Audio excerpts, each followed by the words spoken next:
กัมมุนาวตัตติโลโกสัตว์โลกย่อมเป็นไปตามกรรม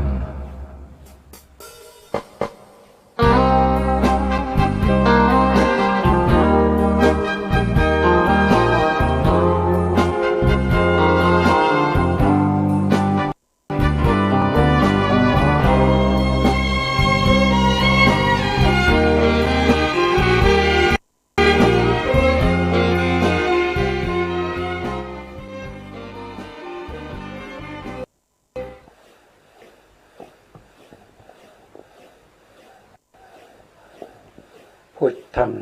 สรณังกัจฉามิธัมมังสรณังกัจฉามิสังฆังสรณังกัจฉามิกราบนมัสการพระมหาเถระพระสังฆาธิการพระเถรานุเถระสวัสดีท่านผู้ฟังและผู้ชมทุกท่านที่ติดตามในรายการพระไตรปิฎกลอยฟ้าครั้งนี้เป็นครั้งที่64นะครับซึ่งเรายังพูดถึงในเรื่องของหัวข้อธรรมที่เป็นโพธิปักขิยธรรมนะครับโพธิปักขิยธรรมก็คือธรรมที่เป็นองค์แห่งการตรัสรู้เป็นธรรมที่ฝักใฝ่แห่งมรรคญาณเนี่ยถ้าว่าโดยองค์ถ้าว่าโดยประเภทนะครับก็จะมีอยู่ทั้งหมดอยู่7ประเภทหรือ7หมวดด้วยกันนะครับถ้าว่าโดยข้อธรรมก็จะมีอยู่37ข้อด้วยกันแต่ถ้าว่าโดยตัวองค์ธรรมจริงๆมีอยู่14มีอยู่14เท่านั้นเองนะ14นี่ก็คงไม่เกินความสามารถของพวกเราชาวพุทธนะครับที่สามารถที่จะประพฤติปฏิบัติได้นะครับก่อนจะไปต่อครั้งที่แล้วเนี่ยเรามาดูทบทวนนิดหนึ่งนะครับผ่านมานานไม่ได้ทบทวนอาจจะลืมแล้วนะหมวดก็คือ1สติปัฏฐาน4สติปัฏฐาน4ก็มีอยู่4อย่างนั่นก็คือได้แก่กาย2เวทนานุปัสสนาสติปัฏฐาน3จิตตานุปัสสนาสติปัฏฐาน4ธรรมานุปัสสนาสติปัฏฐานอันนี้คือหมวดที่1สติปัฏฐานมี4ข้อด้วยกันองค์ธรรมได้แก่ตัวสติตัวเดียวนะครับองค์ธรรมได้แก่สติตัวเดียวนะครับได้แก่สติเจตสิกนะครับดวงเดียวเท่านั้นนะหมวดธรรมหมวดที่2เรียกว่าสัมมาประธาน4สัมมาประธาน4ก็จะมีอยู่4ข้อองค์ธรรมทั้งหมดของสัมมาประธาน4ก็ได้แก่วิริยะเจตสิกดวงเดียวนะถ้าแบ่งข้อธรรมออกมาเป็นข้อที่1ก็คือมีความพยายามในการละอกุศลที่เกิดขึ้นแล้วต้องละนะครับนะข้อที่2ก็คือพยายามไม่ให้อกุศลใหม่เกิดขึ้นละแล้วก็ป้องกันไม่ให้เกิดขึ้นนะครับ3ก็คือพยายามให้กุศลนะครับโทษทีพยายามให้กุศลใหม่ๆเกิดขึ้นนะครับข้อที่4ก็คือพยายามรักษากุศลที่เกิดขึ้นแล้วให้เจริญรุ่งเรืองขึ้นไปนะหมวดธรรมข้อที่3ได้แก่อิทธิบาท4อิทธิบาท4 1ก็คือทะเจตสิกนะครับฉันทะคือความปรารถนาดีในอารมณ์นะก็คือมีความยินดีพอใจในอารมณ์นั้นฉันทะตัวฉันทะนี่เป็นเจตสิกไม่ใช่อกุศลแต่เป็นเจตสิกที่อยู่ในประเภทที่เรียกว่าปัจจินนกะเจตสิกนะครับเกิดกับจิตได้ทั้งที่เป็นกุศลแล้วก็อกุศล2ก็คือวิริธิบาท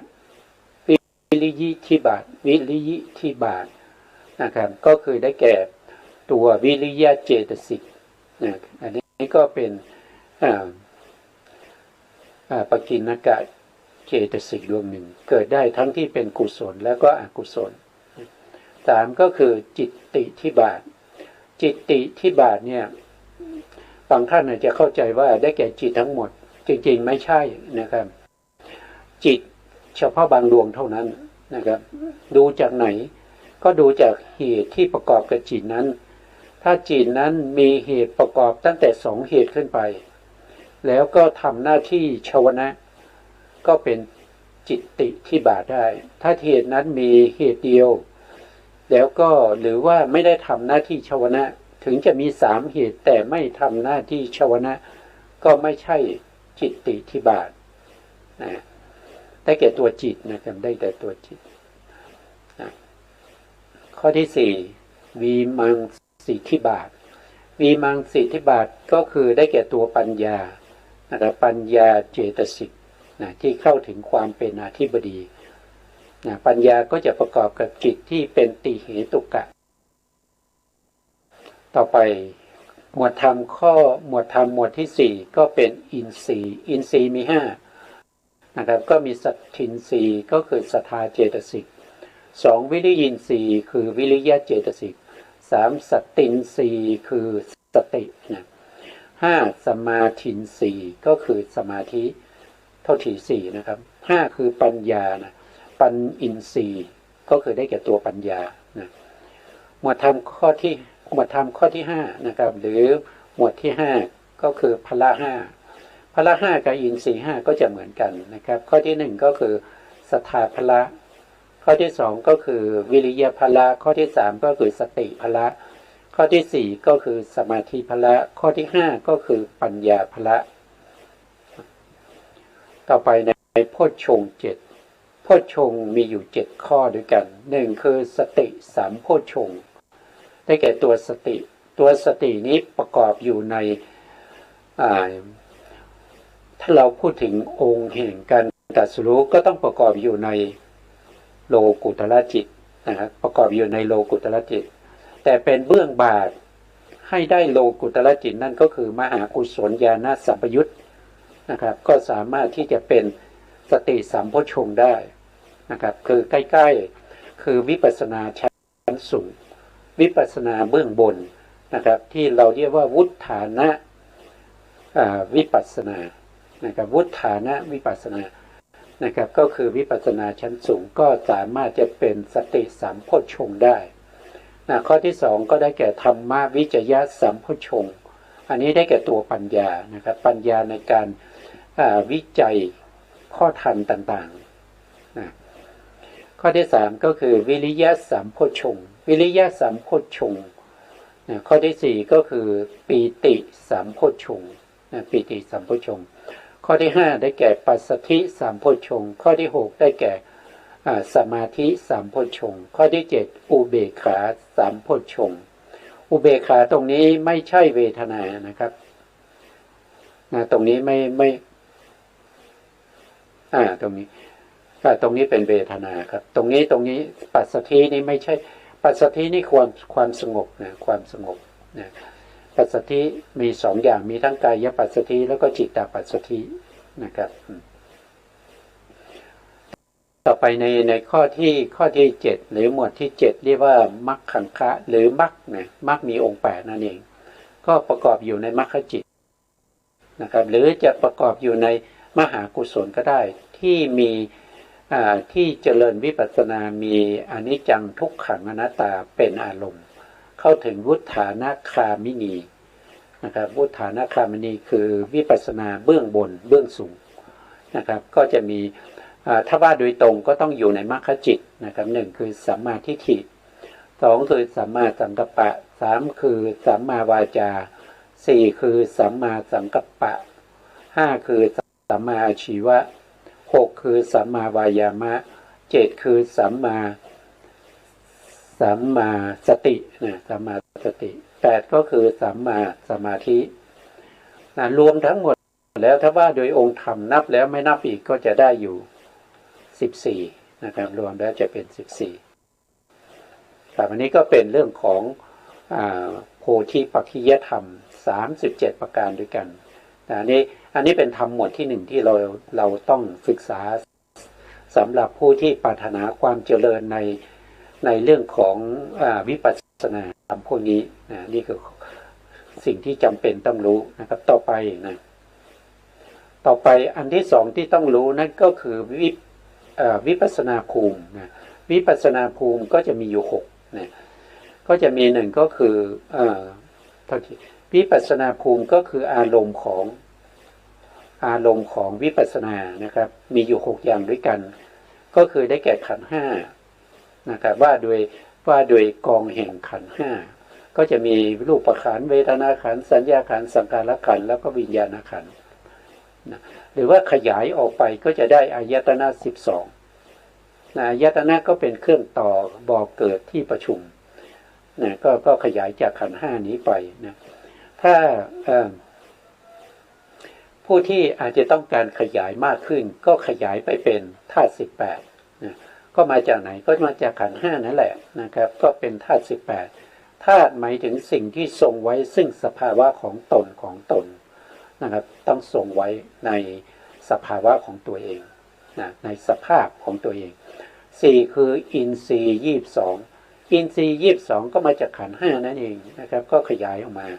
ความเป็นใหญ่ในหน้าที่ของตนนะ5อริยสัจ4นะอริยสัจ4คือความจริงอันประเสริฐนะครับก็คือได้แก่ทุกขสมุทัยทุกขนิโรธทุกขปฏิปทาทุกขปฏิปทานิโรธคามินีปฏิปทานะครับก็คือมรรคนั่นเองมรรคมีองค์8นะครับ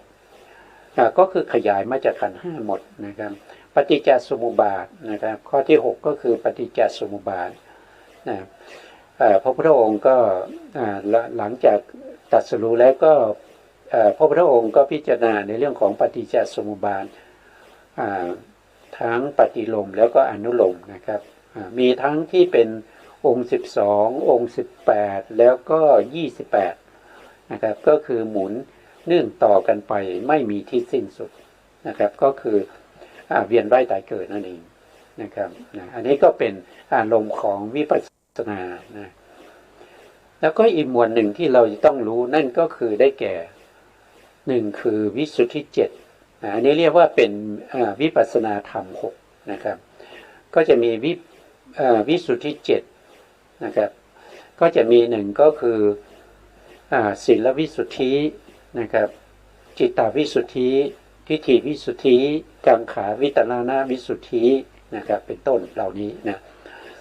ข้อที่2ก็คือลักขณะ3ลักขณะหรือลักษณะนะครับเป็นเครื่องหมายเป็นเครื่องบ่งบอกให้รู้ถึงสภาวธรรมนั้นว่าเป็นอะไรนะครับนี่เป็นลักษณะ3นะครับลักษณะ3เป็นเครื่องหมายเป็นข้อให้เราสามารถรู้ได้ว่าสิ่งนั้นเป็นสังคตธรรมสังคตธรรมไม่ใช่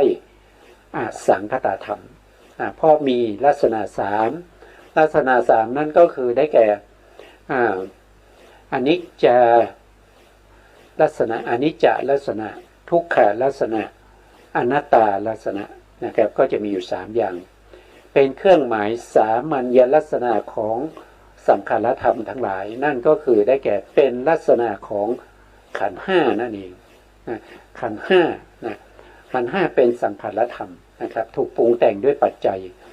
มีการเปลี่ยนแปลงเป็นอนิจจังทุกขังอนัตตามีลักษณะทั้ง3ข้อที่3ก็เป็นอนุปัสสนา3อนุปัสสนา3คือตามเห็นความไม่เที่ยงอยู่เนืองๆนะตามเห็น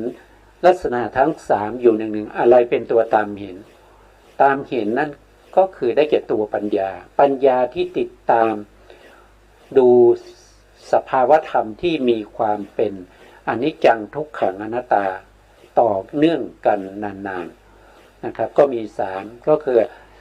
อนิจจานุปัสสนาอนิจจานุปัสสนาทุกขานุปัสสนาแล้วก็อนัตตานุปัสสนา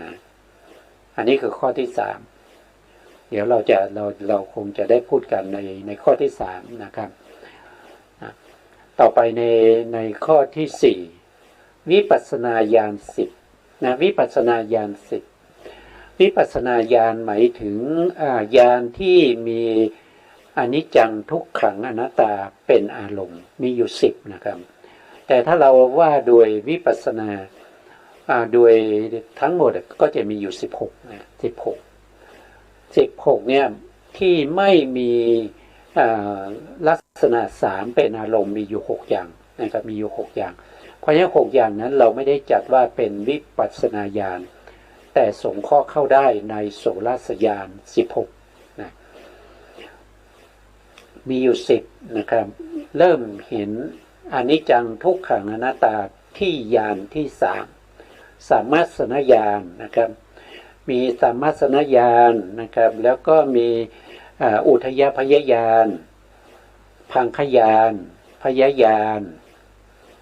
พยญาณอาทีนวญาณนิพพิทายานมุนจิตุกรรมตายานปฏิสังขารญาณสังขารูปเปกขายาน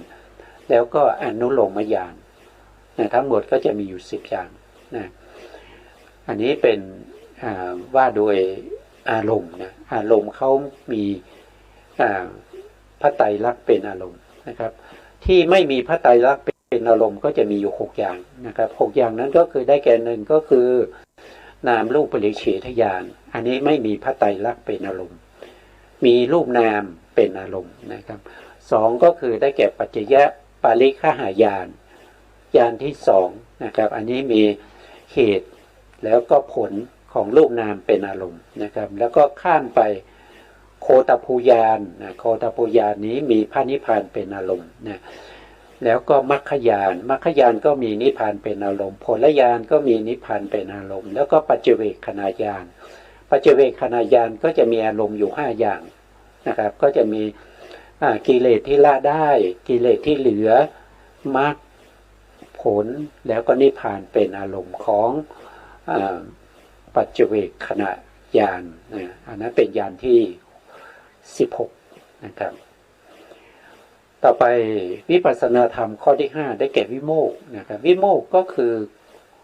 ความประตูแห่งความหลุดพ้นมีอยู่3อย่างนะครับก็หลุดพ้นด้วยการเจริญวิปัสสนาด้วย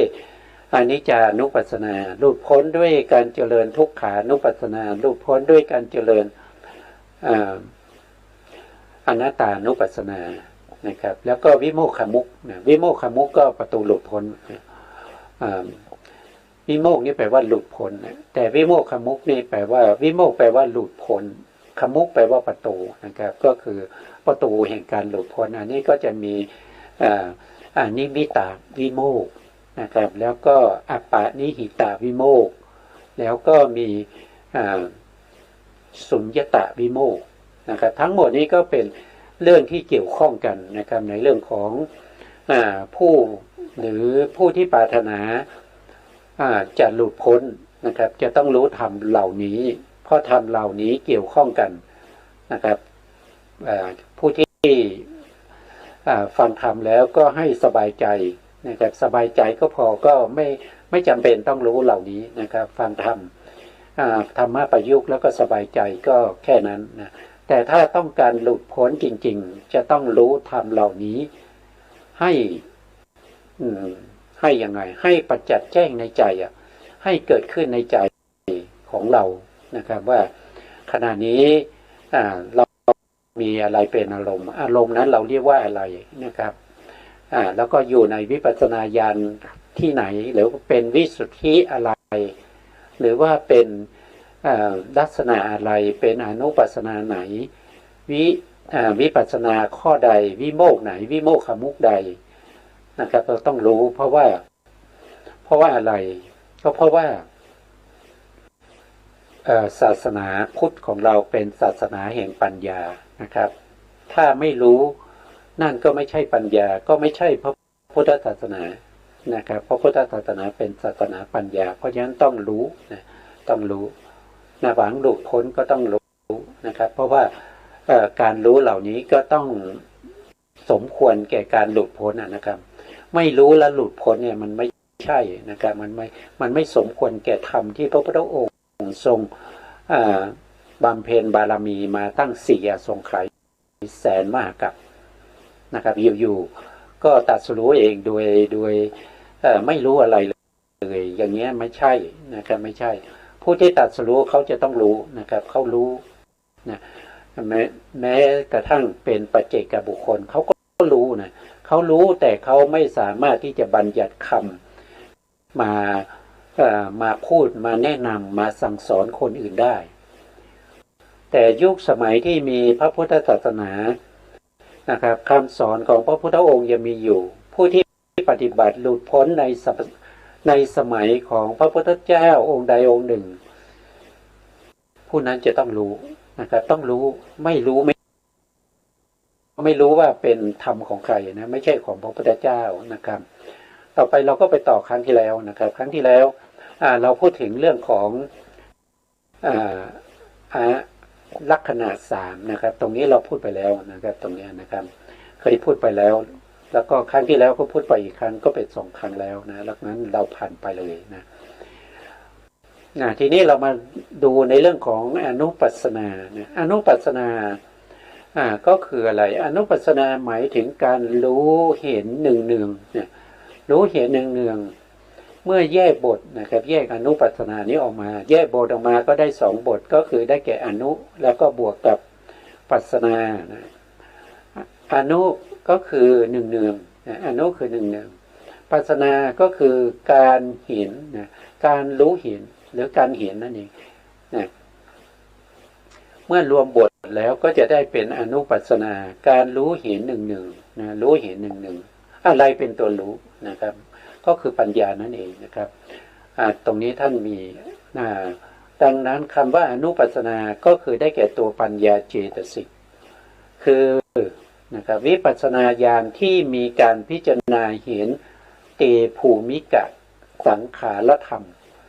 เตภูมิกะนี้ก็คือภูมิ3นั่นเองนะครับเตนี่แปลว่า3ภูมิก็คือ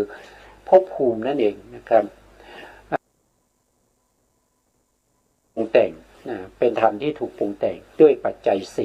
4เตคือ3นั้นก็คือได้แก่ภูมิ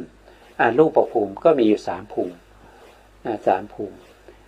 3ภูมินี้ก็จะเป็นไปในสภาพของสังขารธรรมทั้งหลายธรรมที่ถูกปรุงแต่งด้วยปัจจัย4ก็1ก็คือถูกปรุงแต่งด้วยกรรมนะครับกรรมเป็นตัวปรุงแต่งนะ2ก็คือถูกปรุงแต่งด้วยจิต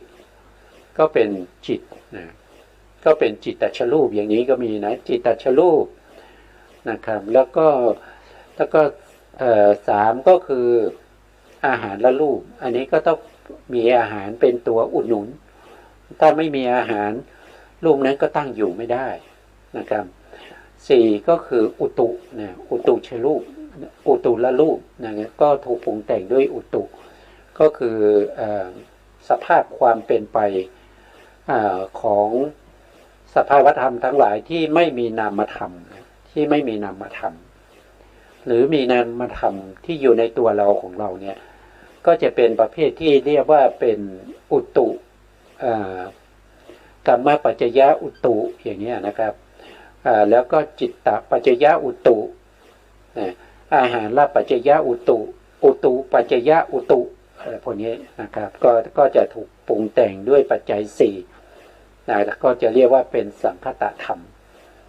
ก็คืออะไรก็คือรูปขันธ์เวทนาขันธ์สัญญาขันธ์สังขารขันธ์นั่นเองนะครับโดยความเป็นอนิจจังนะครับความเป็นอนิจจังก็คือความไม่เที่ยงเดิมไม่มีแล้วก็เกิดขึ้นนะเกิดขึ้นแล้วตั้งอยู่นะตั้งอยู่นิดนึงนะครับแล้วก็ดับไปคือมีการเกิดขึ้นตั้งอยู่ดับไปเกิดขึ้นตั้งอยู่ดับไปสืบกันไปเรื่อยๆอย่างนี้เรียกว่าเป็นอนิจจังนะอนิจจังคือความไม่เที่ยงนะครับไม่สามารถที่จะเป็นสิ่งที่เที่ยงคงทนอยู่ในสภาพเดิมไม่ได้นะความเป็นอนิจจังทุกขังทุกขังก็คือสภาพที่ทนอยู่ในสภาพเดิมไม่ได้นะครับไม่มีทนอยู่อย่างไม่มีไม่ได้อะมันต้องเกิดขึ้นพอมันเกิดขึ้นแล้วก็ทนอยู่ในการตั้งอยู่ไม่ได้ทนอยู่ในการเกิดไม่ได้จะต้องแก่ นะครับการตั้งอยู่ก็คือแก่นะครับก็คือแก่ชราต้องชราเมื่อชราแล้วก็ทนอยู่ในชราตลอดไปไม่ได้ก็จะต้องมีพังคขณะหรือจะต้องมีขณะที่ดับไปดับไปนะครับแล้วก็เกิดขึ้นอีกเกิดขึ้นแล้วตั้งอยู่แล้วก็ดับไปก็คืออุปจัยยะสันตติโทษทีอุปจัยยะถีตินะครับหรืออุปาทะถีติพังคะอะไรพวกนี้นะครับก็เป็นศัพท์เดียวกันนะครับมีการเกิดขึ้นตั้งอยู่ดับไปทนอยู่ในสภาพเดิมไม่ได้นั่นคือทุกขังนะครับเพราะเป็นทุกข์มันทนอยู่ไม่ได้มันต้องเปลี่ยนแปลงไปนะครับความสุขก็ตั้งอยู่ในความสุขไม่ได้สุขก็นิดเดียวชั่วขณะนะแล้วก็จะต้องดับไปนะครับแม้อุเบกขาก็นิดเดียวนะครับเกิดขึ้นแล้วก็ดับไปทุกข์ก็เกิดขึ้นแล้วก็ดับไปนะทนอยู่สภาพเดิมไม่ได้ก็เป็นทุกข์นะครับถึงสุขพระพุทธองค์ก็บอกว่าความสุขนั้นก็เหมือนกับถูกลูกศรทิ่มแทงนะครับมันเป็นวิปริณามะก็คือมันมีการเปลี่ยนแปลงมันไม่ใช่สุขจริงมันเป็นสุขชั่วขณะตั้งอยู่ในความสุขไม่ได้การที่ตั้งอยู่ไม่ได้นั่นแหละเราเรียกว่าเป็นทุกข์นะครับทุกข์นะแล้วก็อนัตตาก็คืออะไรก็คือสภาวะธรรมที่เป็นอนิจจังทุกขังก็ต้องเป็นอนัตตาเพราะอนัตตาเป็นสภาวะที่ว่างเปล่าไร้ไม่มีสาระแก่นสารไม่ใช่ตัวไม่ใช่ตนนะครับเป็นของว่างเปล่าบังคับบัญชาไม่ได้อะไรพวกนี้นะครับก็เป็นอนัตตาต่อไปอนุปัสสนาสามนะครับก็คือหนึ่งก็คือได้แก่อนิจจานุปัสสนาปัญญาที่พิจารณาเห็นโดยอาการที่ไม่เที่ยงของรูปนามที่เนื่องจากการเห็นเป็นปัจจักแห่งความเกิดขึ้นตั้งอยู่แล้วดับไปขณะที่กำหนดรอบรู้รูปนามปัญญานี้เรียกว่าเป็นอนิจจานุปัสสนาองค์ธรรมได้แก่ตัวปัญญาเจตสิกนะครับเป็นสภาวธรรมอย่างหนึ่งนะครับไม่ใช่ตัวไม่ใช่ตนไม่ใช่เราไปรู้ไม่ใช่เราไปเห็นไม่ใช่เราเป็นผู้กำหนดนะแต่ตัวที่กำหนดได้แก่ตัวปัญญาเป็นเจตสิกเป็นสภาวธรรมอย่างหนึ่งไม่ใช่สัตว์ไม่ใช่บุคคลไม่ใช่ชีวะเป็นแต่สภาวะของการรู้แจ้งในสภาวธรรมอารมณ์ทั้งหลายอันนี้เรียกว่าเป็นตัวปัญญาที่ตามเห็นความไม่เที่ยงนะครับตามเห็นความไม่เที่ยงอยู่เนืองๆนั้นเรียกว่าเป็นอนิจจานุปัสสนาตัวที่ตามเห็นนั่นคือตัวปัญญาไม่ใช่เราไม่ใช่เราต่อไปนะครับในข้อที่สองทุกขานุปัสสนาคือปัญญาที่พิจารณาเห็นโดยอาการเป็นทุกข์เนืองๆนะครับจนทุกขลักษณะปรากฏชื่อว่าทุกขานุปัสสนาคือต้องตามเห็นทุกข์เนี่ยอยู่เนืองๆจนเข้าปรากฏนะครับอย่างอนิจจังก็เช่นเดียวกันนะครับก็ต้องตามเห็นความไม่เที่ยงอยู่เนืองๆจนอนิจจังลักษณะปรากฏแก่ใครก็คือปรากฏแก่ตัวปัญญานะครับปัญญาเจตสิกอันนี้ชื่อว่านะครับอ่านต่อนะครับชื่อว่าทุกขานุปัสสนาองค์ธรรมได้แก่ตัวปัญญาเจตสิกคือปัญญาที่พิจารณาเห็นความทนอยู่ไม่ได้ของรูปนามที่เนื่องจากการพบเห็นเป็นปัจจักแห่งการเบียดเบียนการเกิดขึ้นตั้งอยู่แล้วดับไปเป็นไปติดต่อกันนะครับติดต่อกันไปอย่างไม่ขาดสายในขณะที่การกำหนดรอบรู้รูปนามตามสภาวะความเป็นจริงอยู่นั้นปัญญานั้น ชื่อว่าทุกขานุปัสสนาองค์ธรรมได้แก่ปัญญาเจตสิกนะครับอันนี้เราจะเห็นได้เนี่ยเห็นด้วยการประจักษ์นะครับไม่ใช่เห็นด้วยการได้ยินได้ฟังไม่ใช่เห็นด้วยการท่องบนนะไม่ใช่เห็นด้วยการท่องบนหรือว่าเขามาเล่าให้ฟังนะจะต้องเห็นด้วยการประจักษ์แจ้งเมื่อเรากำหนดสภาวธรรมนะที่ปรากฏทางทวารทั้งห้านะครับหรือนึกคิดทางใจนะอย่างเช่นเราเห็นเราก็กำหนดรู้ถึงสภาวะของการเห็นนะขณะที่เห็นแต่ละขณะไม่ได้เห็นไม่ได้เห็นเป็นต่อเนื่องกันไปนะไม่ได้เห็นหมายถึงว่าไม่ได้เห็นขณะการเห็น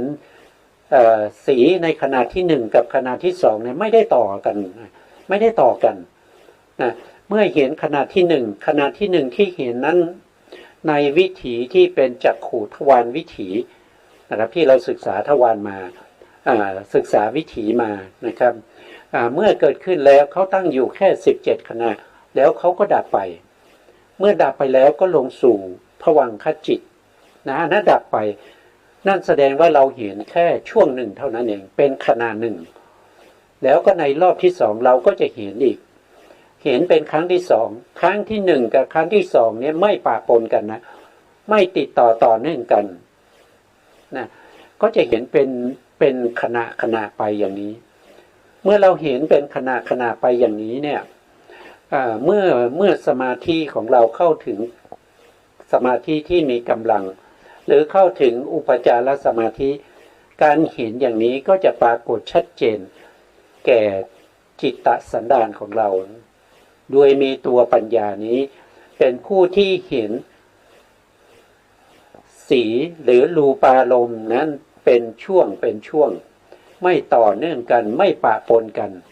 ไม่ได้เห็นแล้วก็ออกไปนึกคิดไม่ได้เห็นแล้วก็ไปสัมผัสถูกต้องไม่ได้เห็นและการได้ยินติดต่อกันไม่ใช่เขาจะเป็นเฉพาะขณะนะครับการเห็นก็ขณะหนึ่งแล้วก็ดับไปนะครับแล้วก็ลงไปสู่วิถีทางใจที่เป็นอาติตาฆานวิถีแล้วก็ดับไปภวังคจิตก็เกิดขึ้นขั้นระหว่างวิถีแล้วก็ไปสมุหฆานวิถีไปรวบรวมไว้ที่สมุหฆานวิถีแล้วก็ไปรอบใหม่ก็จะเห็นอีกขณะหนึ่งสีที่เห็นรูปารมณ์ที่เห็นก็จะตั้งอยู่แค่17ขณะของจิตเท่านั้นเองแล้วก็ดับไปการเห็นครั้งที่หนึ่งการเห็นครั้งที่สองไม่ใช่อันเดียวกันไม่ใช่ติดต่อกันไม่ต่อเนื่องกันเป็นคนละส่วนนะเป็นคนละส่วนนะครับไม่ใช่ต่อเนื่องกันถ้าการที่เราตามเห็นลักษณะของรูปารมณ์ที่เห็นได้ด้วยทางตาก็ไม่ได้ไปปะปนกับการได้ยินเสียงไม่ได้ปะปนกับการได้สัมผัสไม่ได้ปะปนกับการนึกคิดเป็นส่วนของใครของมันแต่ละขณะลักษณะอย่างนี้ถ้าเราเห็นอย่างนี้อยู่หนึ่งนะครับจนอาการลักษณะของทุกขาลักษณะเนี่ยปรากฏเกิดขึ้นนั่นแหละเราถึงจะเข้าถึงคำว่าทุกขานุปัสสนาที่มีตัวปัญญาเจตสิกเป็นผู้เข้าไปรู้เห็นตามความเป็นจริงว่ารูปารมณ์ที่เห็นด้วยวิถีที่เป็นจักขุทวารวิถีเกิดขึ้นแล้วก็ดับไปทนอยู่ในสภาพของรูปารมณ์นั้นไม่ได้จะต้องดับไปเมื่อดับไปแล้วภวังคจิตเกิดขึ้นภวังคจิตดับไปก็จะไปปรากฏทางใจที่เป็นอาติตาฆานวิถีเกิดขึ้นตรงนั้นเป็นการนึกคิดเป็นการระลึกถึงไม่ใช่ตัวรูปารมณ์ที่เป็นปัจจุบันแต่เป็นรูปารมณ์ที่เป็นอดีตนะคนละอันกัน แล้วรูปารมณ์ที่เป็นอดีตนั้นก็ดับไปภวังคจิตก็จะเกิดขึ้นเมื่อภวังคจิตเกิดขึ้นแล้วก็ดับไปก็ไปปรากฏอยู่ในวิถีที่เรียกว่าเป็นสมูหะคานวิถีมันเป็นคนละส่วนคนละส่วนคนละส่วนถามว่าต่อเนื่องกันไหมไม่ต่อนะครับเขามีภวังคจิตมาขั้นอยู่นะครับรูปารมณ์เกิดขึ้นรูปารมณ์นั้นจิตที่เป็นวิถีทางทวารวิถีเนี่ยก็ดับพร้อมกับรูปารมณ์แล้วก็มีภวังคจิตมาขั้นในขณะที่ภวังคจิตเกิดขึ้นนั้นไม่มีรูปารมณ์ไม่มีรูปารมณ์นะครับแล้วภวังคจิตดับไปรูปารมณ์ก็จะไปปรากฏแก่วิถีจิตที่เป็นอาติตะฆานวิถีอาติตะฆานวิถีนี้นึกนะครับเพราะเป็นวิถีทางใจนึกขึ้นมารู้ถึงรูปารมณ์นั้นปรากฏในวิถีที่เป็นอาติตะฆานวิถีอาติตะฆานวิถีดับไปก็มีภวังคจิตมาขั้นนะครับภวังคจิตก็ไม่ใช่รูปารมณ์นะแล้วก็ไปปรากฏอยู่ในสโมหฆานวิถีจะเป็นช่วงเป็นช่วงเป็นช่วงแต่ละช่วงแต่ละอันก็ไม่ใช่อันเดียวกันแล้วจากนั้นก็มาเห็นครั้งที่สองเห็นครั้งที่สองกับครั้งที่หนึ่งไม่ใช่อันเดียวกันเห็นเหมือนกันเห็นรูปารมณ์เหมือนกันไม่ใช่อันเดียวกันนะครับไม่ใช่ต่อเนื่องกันไม่ได้ติดต่อกันเป็นเส้นเป็นสายเพียงแต่เป็นช่วงๆนะครับการที่ปัญญาตามเห็นอย่างนี้อยู่หนึ่งเนี่ยอนิจจานุปัสสนาก็จะปรากฏแก่ปัญญานะครับปัญญาเจตสิกเมื่อปัญญาเจตสิกเห็นอนิจจลักษณะนั่นก็แสดงว่าเขาเห็นอนิจจานุปัสสนาเมื่อปัญญานั้นเข้าไปเห็นรูปารมณ์นั้นเกิดขึ้นตั้งอยู่ดับไปเกิดขึ้นตั้งอยู่ดับไปเกิดขึ้นตั้งอยู่ดับไปก็คือทนอยู่ในสภาพเดิมไม่ได้ก็จะเห็นเป็นทุกข์เห็นรูปารมณ์เป็นทุกข์นะครับเกิดขึ้นทนอยู่ในสภาพของการเกิดไม่ได้ก็ต้องแก่นะครับตั้งอยู่นี่คือถือว่าเป็นชราแก่ก็ทนอยู่ในความแก่ตลอดไปไม่ได้ก็จะต้องดับความดับก็จะทนอยู่ในความดับไม่ได้ก็จะเกิดขึ้นใหม่ในวิถีที่เป็นวิถีอื่นต่อไปอย่างเนี้ยอันนี้คือเห็นความทุกข์คือตั้งอยู่ในสภาพเดิมไม่ได้อย่างนี้เรียกว่าเป็นทุกขานุปัสสนาเห็นด้วยตัวปัญญามันไม่ได้เป็นอันเดียวกันนะครับมันไม่ได้เป็นอันเดียวกันไม่ได้ปะปนกันนะครับทางการเห็นทางตากับการได้ยินทางเสียงก็ไม่ได้ปะปนกันไม่ใช่เห็นแล้วได้ยินเสียงด้วยนะเห็นด้วยแล้วก็สัมผัสด้วยไม่ใช่เป็นคนละขณะที่เกิดขึ้นก็จะเป็นไปอย่างนี้ถ้าไม่เห็นอย่างนี้นั่นแสดงว่าเราไม่เห็นอนิจจังเราไม่เห็นทุกข์นะเพราะการเห็นอย่างนี้ตัวที่เห็นเป็นปัญญาก็จะเรียกว่าเป็นอนิจจานุปัสสนาทุกขานุปัสสนาก็เป็นไปอย่างนี้นะต่อไปข้อที่สามอนัตตานุปัสสนาคือพิจารณาเห็นอาการเป็นอนัตตาอนัตตาคืออะไรก็คือไม่มีแก่นสารนะครับปราศจากการบังคับบัญชาของรูปนามนะครับที่เนื่องจากการพบเห็นประจักษ์แห่งความไม่ใช่ตัวตนไม่ใช่เราไม่ใช่เขาด้วยอาการที่เกิดขึ้นตั้งอยู่ดับไป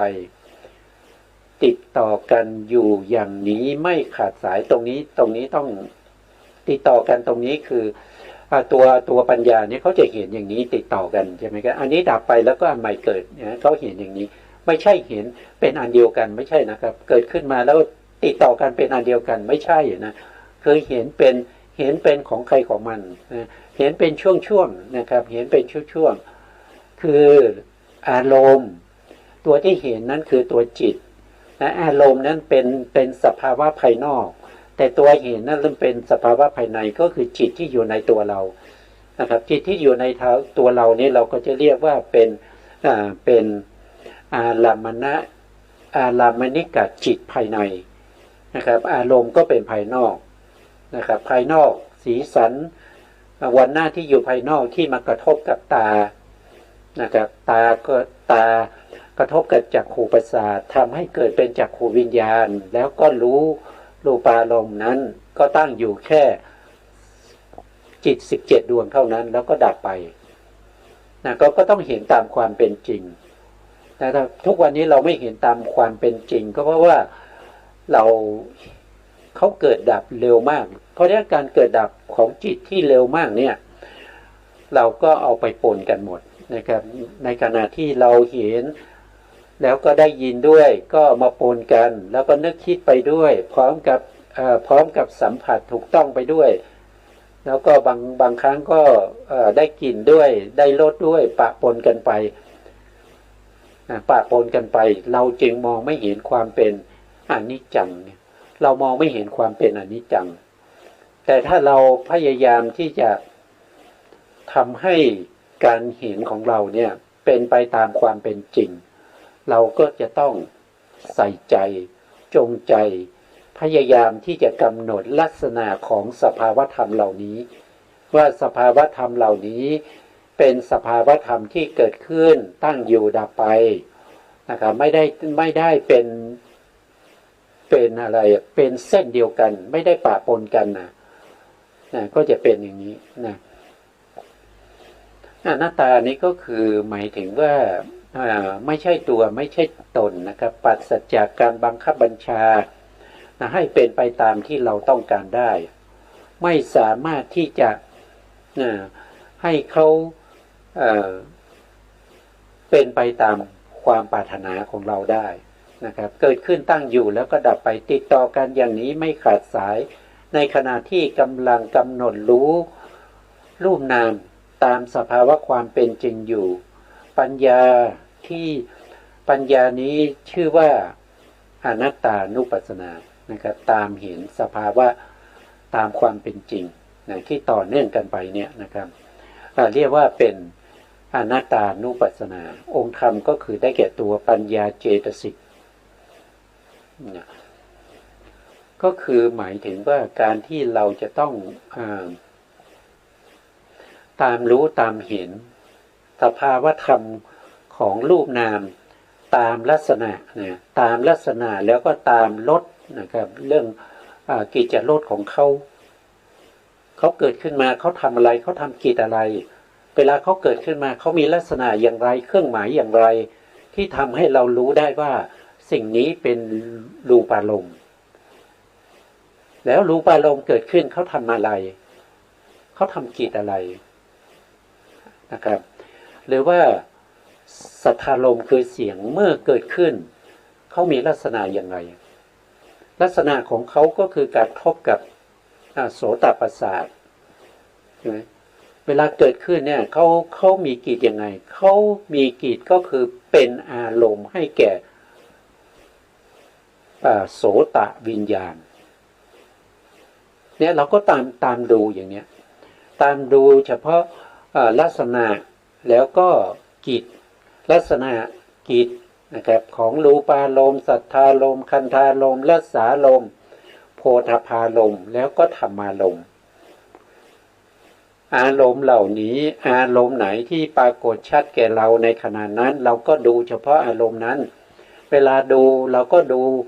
ด้วยวิถีที่เรียกว่าจักขุทวารวิถีอารมณ์นั้นจะเป็นปัจจุบันขณะที่ปรากฏอยู่นะเขาตั้งอยู่ถึง17ขณะของจิตเราต้องสอนจิตสอนใจฝึกจิตฝึกใจของเราให้เข้าถึงสภาวะธรรมเหล่านี้ให้ได้เมื่อเราเข้าถึงสภาวะธรรมเหล่านี้ได้ก็จะเรียกว่าเป็นนามรูปปริเฉทญาณแต่นามรูปปริเฉทญาณนั่นแสดงว่าเราเห็นประจักษ์แจ้ง ในสภาวธรรมรูปนามขันธ์ห้าที่เป็นสังคตธรรมเหล่านั้นที่เกิดขึ้นแล้วก็ตั้งอยู่แล้วก็ดับไปตามความเป็นจริงปรากฏชัดแก่จิตใจของเราเมื่อเราเห็นลักษณะแล้วก็กิจของสังขารธรรมเหล่านั้นต่อไปเราก็จะต้องเข้าหาอาการปรากฏของสภาวธรรมเหล่านั้นอาการปรากฏหรือผลแล้วก็ต่อไปก็จะเห็นว่าอะไรเป็นเหตุใกล้ให้เขาเนี่ยเกิดขึ้นมาเมื่อเราสามารถที่เข้าถึงลักขณะที่จตุกะทั้งสี่นั่นแสดงว่าเราได้ทั้งญาณที่เป็นนามรูปปริเฉทญาณก็คือเห็นโดยความเป็นลักษณะเครื่องหมายอาการที่บอกถึงลักษณะของสภาวะธรรมนั้นหรือว่าเห็นกิจของเขาเมื่อเขาเกิดขึ้นเขาทำอะไรกิจอะไรนะแล้วก็เห็นว่าเมื่อเขาเกิดขึ้นแล้วมีอาการปรากฏหรือผลให้ผู้ที่ตามเห็นนั้นรู้ได้ในอาการปรากฏนั้นแล้วก็เห็นว่าเหตุใกล้ให้สภาวธรรมเหล่านั้นเกิดขึ้นคืออะไรอย่างนี้เราก็จะได้นามรูปปริเฉทญาณเมื่อเราได้นามรูปปริเฉทญาณถ้าเราตามดูนามรูปเหล่านี้อยู่เนืองๆด้วยเหตุปัจจัยนะครับทั้งที่เป็นเหตุทั้งที่เป็นผลของรูปนามอยู่เนืองๆนะอนิจจานุปัสสนาก็จะปรากฏขึ้นนะครับก็จะปรากฏขึ้นในใจของเราอย่างชัดเจนเราตามเห็นเนืองๆก็จะเป็นอนิจจานุปัสสนาเกิดขึ้นในใจเมื่ออนิจจานุปัสสนาเกิดขึ้นในใจเห็นด้วยการปัจจักว่าเขาเกิดขึ้นเขาดับไปเขาเกิดขึ้นเขาดับไปอยู่เนืองๆอย่างนี้เนี่ยนั่นแสดงว่าเราเข้าถึงสัมมาสนญาณญาณที่สามเพราะญาณที่สามจะเริ่มเห็น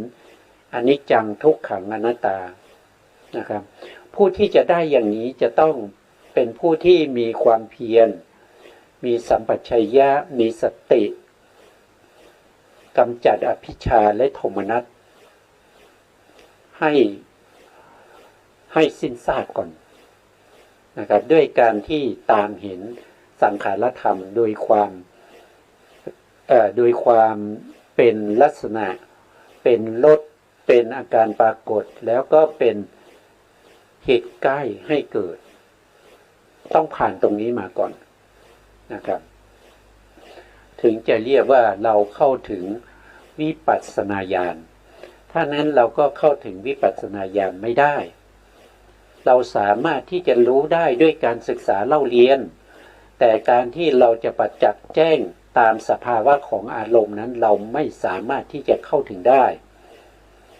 เพราะว่ายุคสมัยของเราเนี่ยเป็นยุคสมัยที่มีอายุกับที่น้อยกว่า100 ปีแล้วเพราะฉะนั้นบุคคลที่จะมีปัญญาถึงขั้นที่ว่าฟังธรรมแล้วก็ตรัสรู้ธรรมเหมือนสมัยพุทธกาลไม่มีปัจจุบันนี้ต้องเป็นทุกขาปฏิปทานะครับเป็นทุกขาปฏิปทาต้องปฏิบัติด้วยความทุกข์ยากลำบากนะถึงแม้ว่าเราจะไม่ได้ดวงตาเห็นธรรมในภพนี้ก็เป็นอัธยาศัยเป็นอุปนิสัยให้เราไปได้ดวงตาเห็นธรรมในโอกาสต่อไปหรือว่าเราอาจจะได้บรรลุธรรมในสมัยพระพุทธเจ้าที่จะมีต่อไปในอนาคตด้วยการฟังธรรมของท่านโดยไม่ต้องเดินจงกรมนั่งสมาธิไม่ต้องปฏิบัติเป็นทุกขาปฏิปทาไม่ต้องทุกขาปฏิปทาแล้วนะครับฟังธรรมแล้วก็ตรัสรู้ธรรมได้ก็คือเราจะต้องมีบุญบารมีสิ่งเหล่านี้ที่เราทำเราศึกษาเราปฏิบัติเราฝึกจิตฝึกใจให้เข้าถึงสภาวะของความเป็นจริงตามที่เขาเป็นอันนี้เรียกว่าเป็นบารมีเป็นการรวบรวมบารมีของเรา นะอันนี้เราก็ต้องเดินทางนี้นะครับนอกจากนี้เราก็ไม่รู้ว่าจะมีทางไหนนะ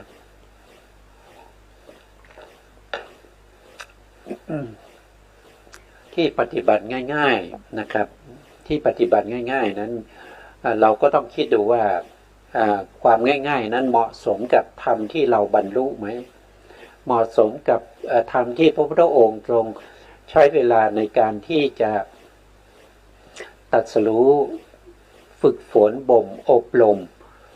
วิปัสสนาญาณเพื่อจะนำมาถ่ายทอดให้ผู้อื่นได้ตรัสรู้ตามเนี่ยใช้เวลาถึง4 อสงไขยแสนมหากัป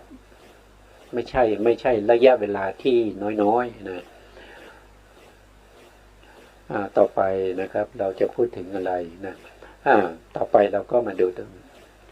ตอนนี้เราก็พูดในเรื่องของวิสุทธิ7จบไปแล้วนะครับลักขณะ3ก็จบไปแล้วอนุปัฏฐนา3ก็จบไปแล้วต่อไปเราก็ขึ้นในข้อที่4นะครับก็คือวิปัสสนาญาณ10นะวิปัสสนาญาณ